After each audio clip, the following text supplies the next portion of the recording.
Welcome back to the show, and thank you so much for staying with KTS. Of course, our today's show is such an amazing one. In my guest is one of my guests is Phenny Awiti, social media ambassador against stigmatizing people living with HIV and AIDS. This is a lady that realized about her condition at the age of 16. Of course, that was just a very young lady to deal with so much that life had to offer. And of course, on the farthest end is another beautiful lady, Eunice Magoe, a professional psychological counselor. So welcome back to the show. Eunice, kindly let's talk about discordant relationships. With discordant relationships, we also have challenges. Discordant relationship means one partner is positive and the other partner is negative. Basically, when they go to hospital and they are tested, they are always advised to use protection. Sometimes there is a lot of stigma surrounding discordant couples. Why? Because I'm negative and you're positive. I always fear. I'm always having fear that I'll be infected.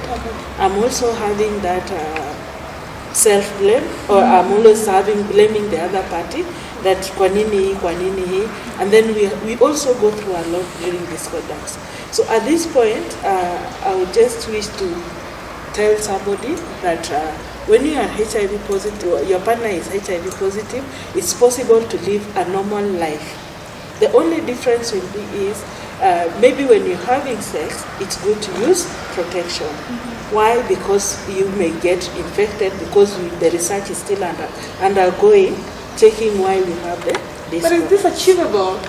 You achievable as in terms of, because most people say that once you are married, so we can't use a protection, we can't use a condom.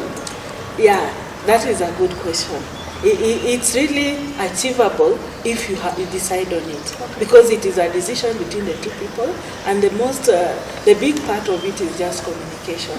If you communicate and agree that we need to have this, that is what you'll have. Some people feel that they can do it without protection as long as the other partner is on ARVs and their viral load is very low. Okay. The doctor will advise. That is why we say that you see a physician, then you will be advised on the best way forward. You can have maybe unprotected sex if the viral load is at its lowest. The doctors are in a better position to decide that. But what we deal with is that anger, that pain, that relationship issues that are surrounding these people who are discordant. We want to tell them today that it's possible to live together as couples. One, because you have a reason why you ended up together. As much as the HIV status has come in, there is a reason why you live together as husband and wife, and it's possible to continue in love, to have a normal family, and also to have negative children in this relationship. Okay. Yeah. And could you be having just maybe the statistics of discordant couples in, let's talk about Kenya alone, even if not exact figures, but how are the trends? The trends are a bit on the lower side. There are very few discordant couples in the country. We can't say there are so many. There are very few, and basically, I really can't tell the figures at the moment. Okay. Yeah, because I've not really done the checking of it. It's okay. Phenny, let me bring you in. Okay. And I would wish that we talk about your dating life. How is it? Do you meet guys and they just leave? They just walk away without... But of course, I want to refer to one of your posts that you posted on FB.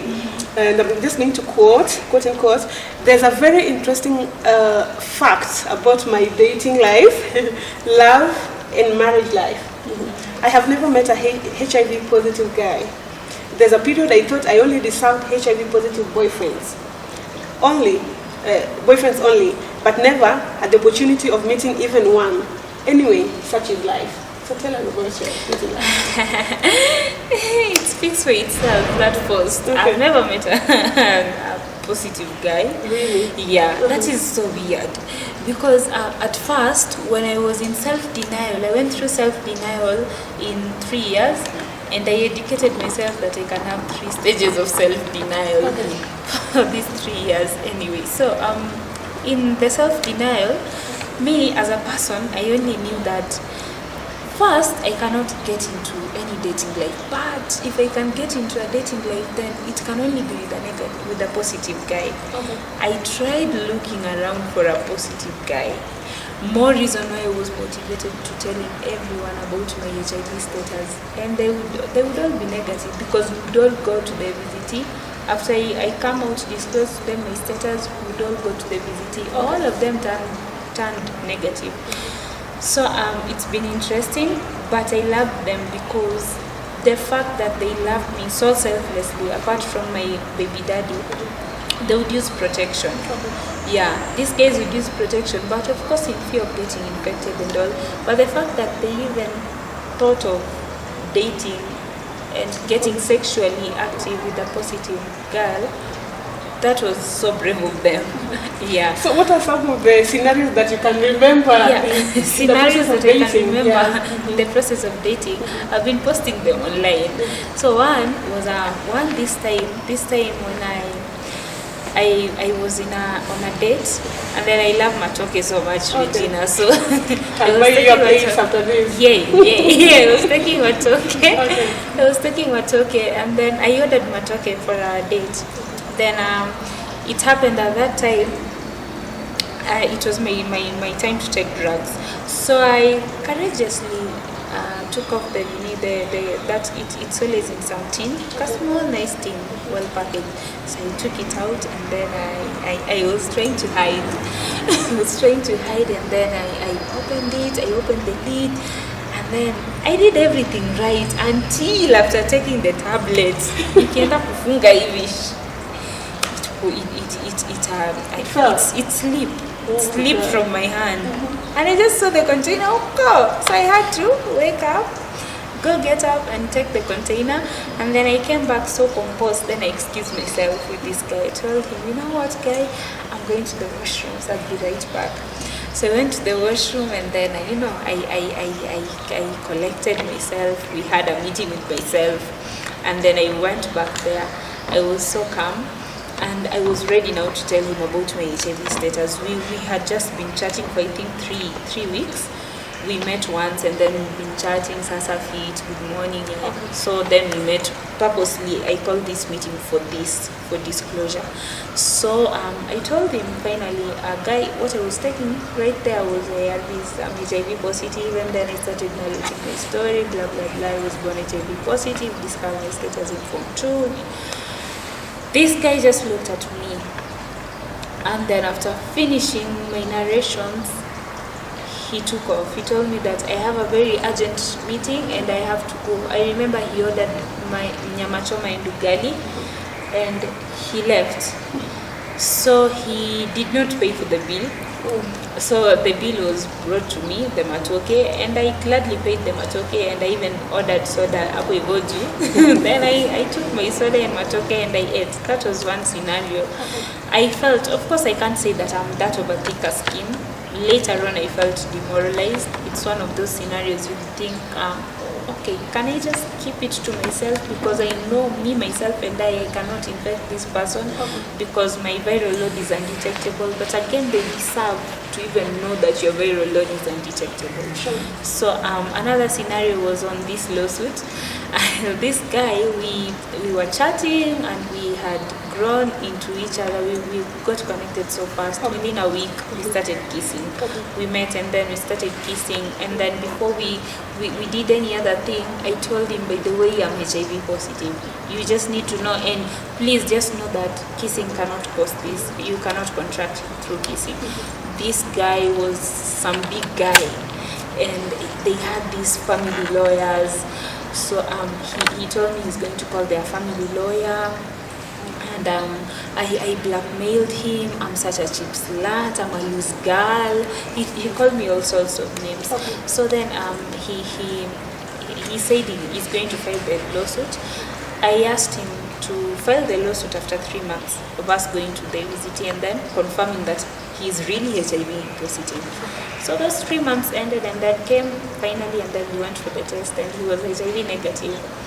Then I told him, no, you can file the lawsuit.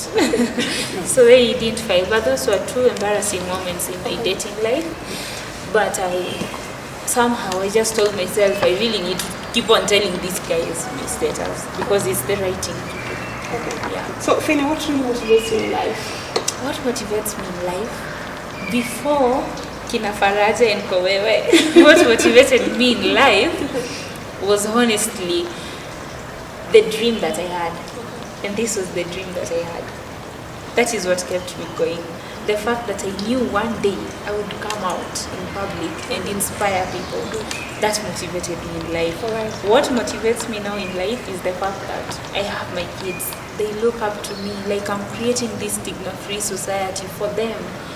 I'm going ahead of them in schools. Before Faraja starts school, I'm going ahead of her. By the time she'd be in school, she won't be stigmatized that her mom is a HIV activist and she's HIV positive.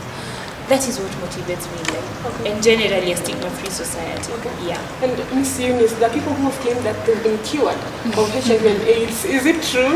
Wow, good question. Yeah, most of the people feel that when they go for a test, the first test maybe they turn reactive, and then after some time they turn out to be negative.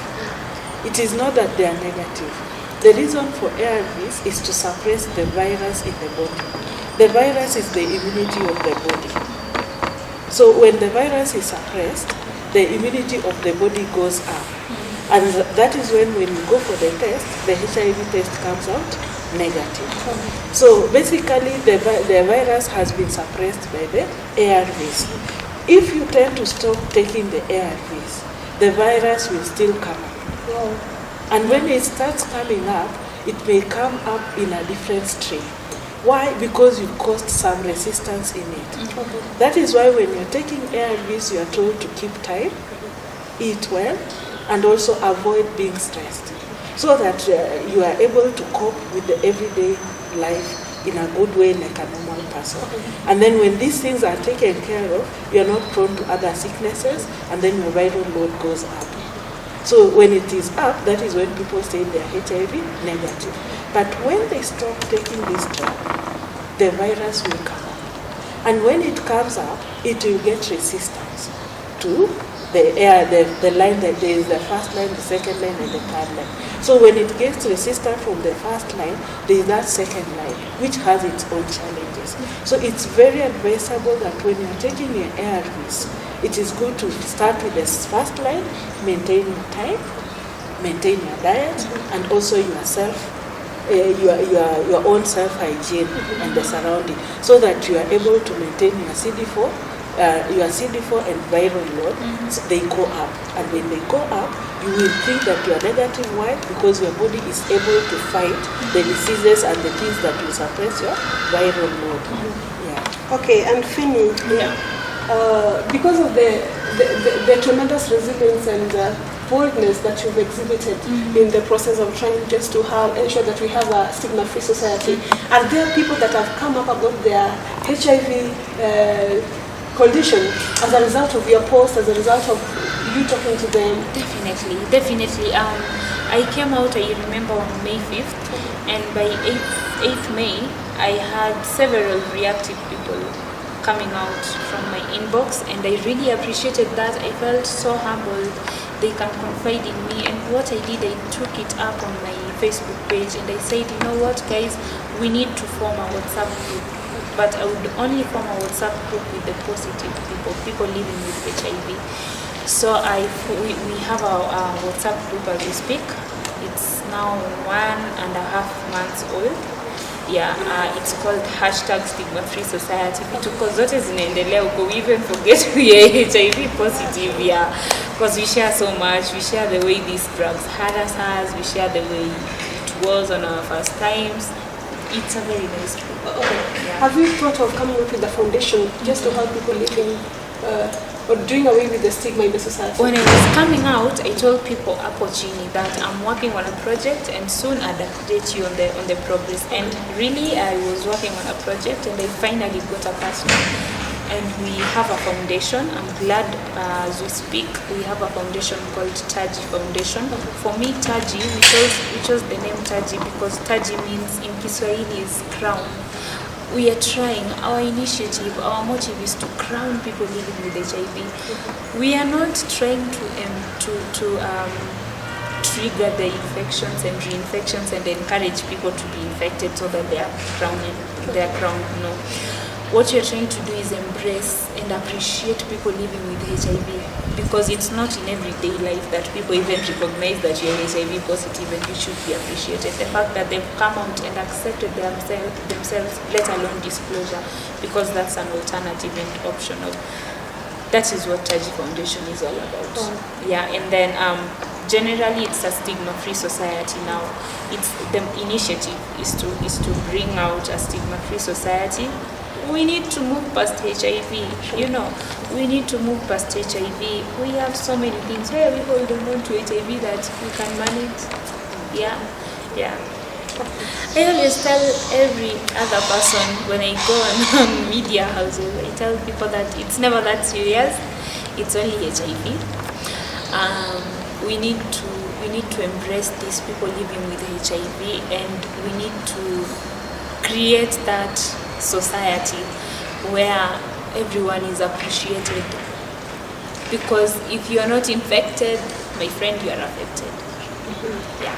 If you are not infected, as we went on the show, we want to appreciate Phenny. It's a good initiative. We have many youths out there, and thank you for that foundation. And I would just wish to tell people, young people who are living HIV, and even older people who are living HIV, HIV is a journey like any other journey. We have the denial part of it, we have the bargaining part of it, we have the acceptance part of it. And it is very, very good to go through those stages, because they help you overcome each hurdle as you move on. And that hurdle, when you look back at it, it gives you a driving force to move on with your normal life every day. And as you go to her foundation and deal with your stigma and your fears, your worries and your anger, it is good also to realize that there is an outer world that may also access the internet. Thank you so much, my guests. It's been a pleasure having you on the show today. Thank you so much, Phenny Awiti, HIV and AIDS activist. Of course, I know there are so many lives you're touching there, and I surely want to wish you all the best as you try to free the society. Yeah. Thank you so much, Miss. Sorry. Thank you so much, Eunice Magoy. Yeah, and I believe that as a professional counselor, we're supposed to do much in terms of sensitizing the society on freeing people who are living with HIV and AIDS. Thank you so much, viewers, for staying tuned to the Street Talk program. Today we took a different turn from politics, but it's been a pleasure. Let's free our society. Let's stop stigmatizing those who are living with HIV and AIDS. Until next Monday, God bless you.